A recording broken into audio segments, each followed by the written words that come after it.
କବିତାର ଶୀର୍ଷକ ସ୍ୱାର୍ଥ କବିତା ନୁହେଁ। ଲେଖିଛନ୍ତି ମନୋଜ ପରିଡ଼ା। ବେଳେ ବେଳେ ମଣିଷଙ୍କୁ ଦେଖିଲେ ହସ ଲାଗେ। ସ୍ୱାର୍ଥ ଯେଉଁଠି ଏ ମଣିଷମାନେ ବି ସେଇଠି ଘୂରି ବୁଲନ୍ତି। ସ୍ୱାର୍ଥ ସରିଗଲେ ହଜିଯାଆନ୍ତି କେଉଁଠି, ଆଉ କ'ଣ ମିଳନ୍ତି ସେମାନେ? ଅପେକ୍ଷା କରିଥାନ୍ତି ଆଉ ଏକ ସ୍ୱାର୍ଥକୁ, ପୁଣି ଫେରି ଆସନ୍ତି ଆଉ ଏକ ରୂପରେ।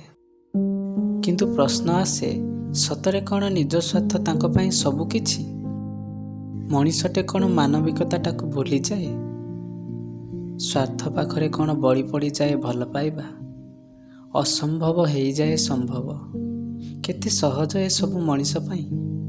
ହେଲେ ମଣିଷଟେ କେବେ ହେଲେ ଭାବେନି, ଯାହାଠାରୁ ସେ ସ୍ୱାର୍ଥ ପାଇଁ ଥାଏ, କେବେ ହେଲେ ପଛକୁ ଚାହିଁ ଅନୁତାପ କରେନି କି?